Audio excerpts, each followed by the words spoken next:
করেছে হযরত শেরে খুদা আলী কাররামাল্লাহু ওয়াজহাহু ইহুদিকে বলতেছেন, হে ইহুদি, তার আগে তুমি আমাকে এই বিশাল আকাশ, এই বিশাল জমিনের তথ্য আমাকে খুলে খুলে বর্ণনা করে দাও। কি করে দাও? এই বিশাল আকাশ, এই বিশাল জমিনের তথ্য আমাকে খুলে খুলে বর্ণনা করে দাও। ইহুদি বলতেছেন, শেরে খুদা আলী, আমার সামান্যতম জ্ঞান দিয়ে, এত তীক্ষ্ণ জ্ঞান দিয়ে বিশাল আকাশ, এই বিশাল জমিন, চাঁদ, সূর্য, গ্রহ, নক্ষত্র, এর তথ্য আমি কেমনে দেব? আমার পক্ষে তো কোনো সম্ভব নয়, আমার পক্ষে সম্ভব নয়। শেরে খুদা আলী বলতেছেন, তাহলে ইহুদি শুনে নাও, গোটা কোরআনুল কারীমের মধ্যে আমার আল্লাহ চাঁদকে বলেছেন কালিলা, সূর্যকে বলেছেন কালিলা, আকাশকে বলেছেন কালিলা, গ্রহ নক্ষত্রকে বলেছেন কালিলা, মিল্কিওয়েকে বলেছেন কালিলা, জমিনকে বলেছেন কালিলা, এবং সব কিছুকে সৃষ্টিকে বলেছেন আমার আল্লাহ কালিলা। কালিলা শব্দের অর্থ সব মুফাসসিরের কেরাম একমত। তাফসিরে বায়জাবি, তাফসিরে জালালাইন, আল্লামা জালালউদ্দিন সুয়ুতী রাহমাতুল্লাহ আলাইহি এই কালিলা শব্দের তাফসীর করতে গিয়ে তিনি বলেছেন, কালিলার অর্থ হলো এটা যে অল্প, এটা যে সামান্য, আমরা মাইক্রোস্কোপ যন্ত্র দিয়ে দেখবো না, একটা হাতের মধ্যে যদি আমরা একটা বালুকণা নেই, আমরা কি দেখবো না? কি দেখবো না? এত তীক্ষ্ণ। কিন্তু গোটা কোরআনুল কারীমের মধ্যে আমার আল্লাহ তাআলা আমার নবীর সম্পর্কে কি বলেছেন? ওয়া ইন্নাকা লাআলা খুলুকিন আযীম। আল্লাহু আকবার বলুন। খুলুকিন আযীমের ব্যাখ্যা কত যে প্রশস্ত, কত যে বিশাল, কত যে মহান। এখন থেকে শুরু করে আদম আলাইহিস সালাম থেকে শুরু করে কিয়ামত পর্যন্ত যত দার্শনিক, যত বিজ্ঞানী, যত পণ্ডিত, যত লেখক, যত গবেষক, তারা যদি আমার নবীর শান মাপার যন্ত্র, আমার নবীর সম্মান, আমার নবীর পাওয়ার, আমার নবীর শান মাপার যন্ত্র আজ পর্যন্ত কোনো বিজ্ঞানীদের, কোনো দার্শনিকের হয় নাই, কিয়ামত পর্যন্ত হবে না। জোরে বলুন সুবহানাল্লাহ। এই নবীকে ভালোবাসার দরকার আছে না নাই? কারা কারা আছে? তো হাত উঁচু করে আমার আল্লাহকে দেখাই, নারে তাকবীর, নারে রিসালাত, আহলে সুন্নাত ওয়াল জামাত জিন্দাবাদ, জিন্দাবাদ। কিয়ামতের দিন, কঠিন মুসিবতের দিন, আল্লাহ পাকের হাবিবের সুপারিশ ছাড়া আমার কেউ আল্লাহর জান্নাতে যেতে পারবে না। কি পারবো? পারবো না। আমার ভাইরা, আমার বন্ধুগণ, এই পৃথিবীর জমিনে আল্লাহ সুবহানাহু ওয়া তাআলা আমাদেরকে সৃষ্টি করেছেন, আল্লাহ পাকের গোলামি এবং দাসত্ব এবং বন্দেগীর জন্য সৃষ্টি করেছেন। এখন আমরা কি বলি, কি করি? আমরা যদি নামাজ পড়লাম, রোজা রাখলাম, হজ যাকাত এগুলি করলাম, এগুলো হলো একটা আনুষ্ঠানিক ইবাদত। আমার জীবনের 24টি ঘন্টা আমার আল্লাহর হুকুম মানার নামই হলো ইবাদত। ইবাদতের মধ্যে মুসলমানরা খুব গরমিল করে ফেলেছে। ইবাদত শুধু নামাজ, শুধু হজ যাকাত এগুলি নয়, জীবনের 24টি ঘন্টা আল্লাহর হুকুম মানার নামই হলো ইবাদত। আমার আল্লাহ কোরআনুল কারীমের মধ্যে কি সুন্দর করে বলেছেন, ফাদখুলি ফি ইবাদি ওয়াদখুলি জান্নাতি। আল্লাহু আকবার বলুন। বান্দা, তোমরা আমার ইবাদতের মধ্যে শামিল হয়ে যাও, আমার জান্নাতে তোমরা ঢুকে যাও। আমি যে আলোচনার মধ্যে নিয়ে আসতেছিলাম, আল্লাহ পাক রব্বুল আলামিন জান্নাত জাহান্নাম সম্পর্কে আমি কথা বলতেছিলাম। আল্লাহ পাক কোরআনুল কারীমের মধ্যে 6666টা আয়াতের মধ্যে 1000 বার আল্লাহ পাক জান্নাতের কথা বলেছেন, আবার 1000 বার জাহান্নামের কথা বলেছেন। সুবহানাল্লাহ। পরিসংখ্যান দিক দিয়ে জান্নাত জাহান্নামের আজকের মানুষের চরিত্র আর্মি দিয়ে, মানুষের চরিত্র মিডিয়া দিয়ে, মানুষের চরিত্র রেপ দিয়ে, পুলিশ দিয়ে, মানুষের চরিত্র ভালো বানানো সম্ভব নয়। মানুষের চরিত্র ভালো বানাতে হলে জান্নাত এবং জাহান্নামের ওয়াজিব হবে। ঠিক না বেঠিক? জান্নাত জাহান্নামের ওয়াজিব প্রয়োজন। তার কারণ হলো আমাদের কাছে যখন জাহান্নামের আলোচনা যখন শুরু করা হয়, আয়াতে কারিমা যখন আমরা পড়ি, আমাদের ঈমান কিন্তু বেড়ে যায় না।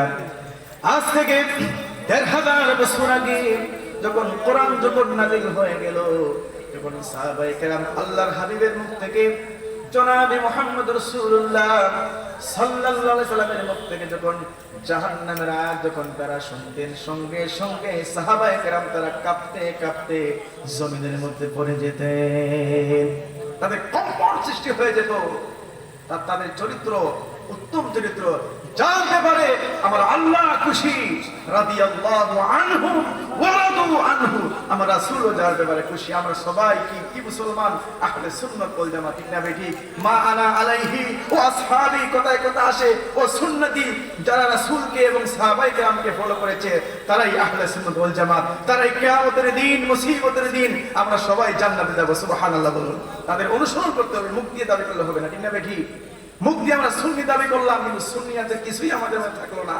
এই সুন্নির কোনো দাম নয়। এই জন্য আমাদের সবাই, আমরা সুন্নি মুসলমান, আমরা সবাই আল্লাহ রাসূলের মহব্বত, আল্লাহ রাসূলের অনুকরণ করতে হবে। কারণ জান্নাতের আয়াত, যেখানে আপনারা কোরআন খুলেন, যেই জায়গার মধ্যে কোরআন খুলেন, প্রত্যেকটা জায়গায় যেখানে দেখবেন জাহান্নামের আয়াত, সাথে সাথে আমার আল্লাহ জান্নাতের আয়াত বলেছেন। একটা জায়গায় আল্লাহ পাক 10 পারার মধ্যে দিতে পারতেন জান্নাতের আয়াত, আর 10 পারার মধ্যে আল্লাহ পাক জাহান্নামের আয়াত দিতে পারতেন। কেন একসাথে দিলেন? তার কারণ হলো আল্লাহ জানেন, আল্লাহ বোঝেন, আলিমুল গায়ব।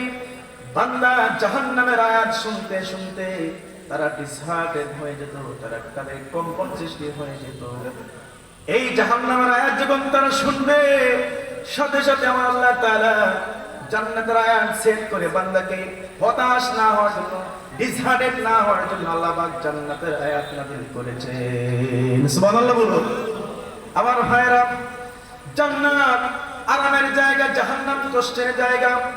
জাহান্নামে যখন একদল ফেরেশতা যখন জাহান্নামের দিকে যখন নিয়ে যাওয়া হবে, তখন ফেরেশতারা, জাহান্নামের পরিচালকরা তারা বলবে, আমি অনেক ওয়াজ জানি, অনেক ওয়াজ করতে পারি, একমাত্র জাহান্নামের ভয় যদি আমাদের প্রত্যেকের কলিজার মধ্যে থাকে, আমাদের অন্তরের মধ্যে থাকে, আমরা চুরি করব না, আমরা ডাকাতি করব না, আমরা সুদ খাবো না, আমরা ঘুষ খাবো না, আমরা পরের সম্পদ মেরে খাবো না, আমরা পিতামাতাকে কষ্ট দেব না, আমরা দেশের সম্পদ মেরে খাবো না, একমাত্র আমাদের অন্তরের মধ্যে জাহান্নামের ভয় থাকতে হবে, ঠিক না ঠিক?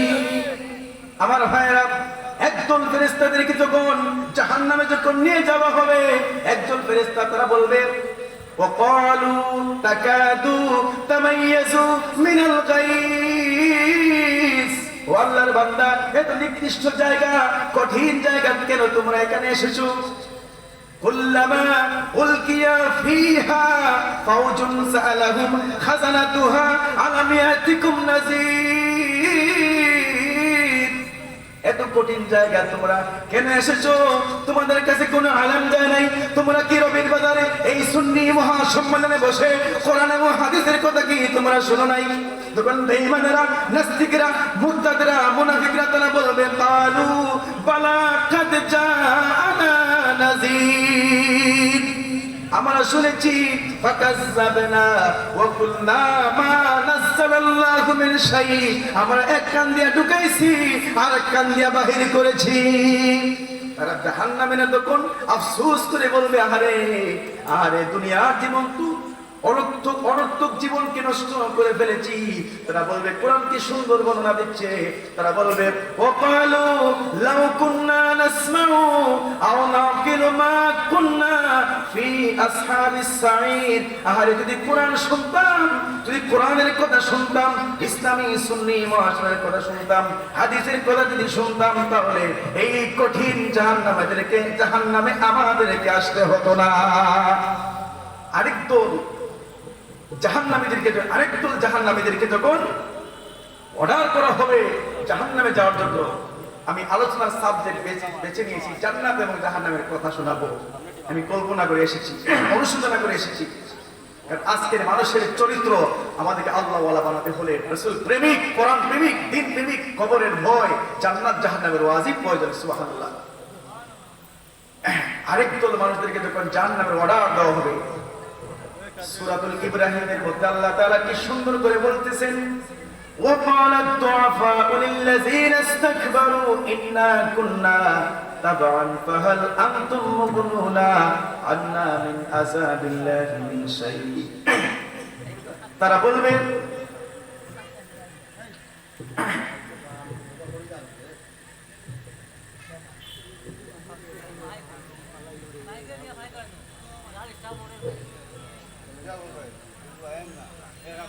ওপেন সিক্রেট আমার আল্লাহ সব খুলে খুলে তিবিয়ানান লিকুল্লি শাই ওপেন সিক্রেট করে দিয়েছেন সুবহানাল্লাহ। তারা বলবো ক্বালাত তুরাফাউ লিল্লাযিনা ইসতাকবারু ইন্না কুন্না তাবআন ফাহাল আনতুম মুগনুনা আন্না মিন আযাবিল্লাহি মিন শাই। তারা নেতাদেরকে, ওই দুনিয়ার সমস্ত কর্মীরা, ওই সমস্ত নেতাদেরকে নিয়ে আসা হবে, এই নেতারা মিন আযাবিল্লাহি মিন শাই, দুনিয়ার জমিনে তোমরা যা বলেছো তাই করেছি, তোমরা যেই পথে চলতে বলেছো সেই পথে চলেছি, তোমরা নামাজের কথা বলো নাই, দ্বীনের কথা বলো নাই, ইসলামের কথা বলো নাই, যা বলেছো তাই শুনেছি, অন্যায় পথে চলেছি, ইসলামের বিরোধিতা করেছি, ইসলামের সাথে শত্রুতা করেছি। আজ আল্লাহ যে আযাবের ফয়সালা করে দিয়েছেন, মিন আযাবিল্লাহি মিন শাই, সেই আযাব থেকে আমাদেরকে রক্ষা করো। কর্মীরা কাদেরকে বলবে? ওই সমস্ত নেতাদেরকে বলবে। এটা আমার কথা না, কোরআনের কথা, আল্লাহর কোরআনের কথা। কোরআন শুনতে মজা আছে না নাই? কোরআন শুনতে খারাপ লাগতেছে? আপনাদের কষ্ট হচ্ছে? শেষ করে দিব। আমার আলোচনার জন্য আপনারা আসেন নাই, আপনার প্রধান অতিথির জন্য আসতেন, বুঝতে পারছি। তারপরেও উনি আশা রাখবেন আমি আসলেই মাইক ছেড়ে দিব। তারা বলবে, ও নেতারা, আল্লাহ যে আযাব দিয়েছেন সেই আযাবের থেকে আমাদেরকে একটু রক্ষা করুন। ওই কর্মীর, ওই নেতা তারা হাজির হয়ে বলবে, ক্বালু লাউ হাদানাল্লাহু লাহাদাইনাকুম আজাজিনা আম সাবারনা মা লানা মিন মাহিস। ও কর্মীরা, আল্লাহ যদি আমাদেরকে হেদায়েতের পথে পরিচালিত করতেন তাহলে আমরাও তোমাদেরকে হেদায়েতের পথ দেখাতাম, আমরাও তোমাদেরকে হেদায়েতের পথ দেখাতাম। আল্লাহ আমাদের হেদায়েতের পথ দেখান নাই। এই জন্য আমার ভাইয়েরা, আমার বন্ধুগণ, আমার রাসূল বিশ্বনবী, বিশ্বমানবতার বন্ধু জনাবে মুহাম্মদ রাসূলুল্লাহ সাল্লাল্লাহু আলাইহি ওয়াসাল্লাম আমাদেরকে পাঁচ ওয়াক্ত জামাতের সহিত নামাজ আদায় করার পরে একটা দোয়া শিখিয়ে দিয়েছেন। আমার সাথে পড়েন, রব্বানা লা তুজিগ, পড়েন সবাই, রব্বানা লা তুজিগ কুলুবানা বা'দা ইয হাদাইতানা ওয়া হাব লানা মিন লাদুনকা রাহমাতান ইন্নাকা আনতাল ওয়াহ্হাব। আয় আল্লাহ, আয় আল্লাহ, মেহেরবানি করে আমাদেরকে হেদায়েতের পথ দেখাছো, হেদায়েতের পথে পরিচালিত হওয়ার তৌফিক আমাদেরকে দান করো। আমরা সবাই এই দোয়া পড়তে রাজি আছি না নাই মুসলমান? কারা কারা রাজি আছি? তো হাত তুলে আল্লাহকে দেখাই, নারে তাকবীর, নারে রিসালাত। আল্লাহর নাম, আল্লাহ পাক খুশি হয়ে যান। সুবহানাল্লাহ, সুবহানাল্লাহ। তারা বলবে দুনিয়ার জমিনে, এই জন্য আল্লাহ পাক বলছেন আমাদেরকে ওই সমস্ত নেতাদেরকে অনুসরণ করতে হবে দুনিয়ার জমিনে। আমার কোরআন কারীম আমার আল্লাহ ওপেন সিক্রেট করে বলেছেন, আল্লাহ পাক সব বলে দিয়েছেন। এই জন্য আমাদেরকে দুনিয়ার জমিনে, এই দুনিয়াতে একটা খেল তামাশা ছাড়া আর কিছুই নয়। আরাদিতুম বিল হায়াতাদ দুনিয়া মিনাল আখিরাতি ইল্লা কালিল ফামা মাতাহুল হায়াতাদ দুনিয়া ইল্লা কালিল। এই দুনিয়াটা একটা, এই দুনিয়া পেয়ে খুশি হয়ে আমরা, আজ হাদিসে কুদসির মধ্যে এসেছে, এই দুনিয়া একটা মশার দানার তুল্যর চাইতে দাম নেই। আমরা মুসলমান, ওই যে আজকের পৃথিবীর মানুষেরা কাফের, মুরতাদ, নাস্তিক, বেঈমানেরা, তারা ক্ষমতা পায়, তারা টাকা পয়সা, বাড়ি গাড়ি, তাদের অভাব নাই। আল্লাহ পাক বলতেন, ও মুমিনেরা, কাফেরদের বাড়ি গাড়ি, টাকা পয়সা থেকে তোমরা ডিসহার্টেড হয় না, তোমরা মাইনরিটি হয় না, তোমরা পেরেশান হয় না, হতাশা হয় না।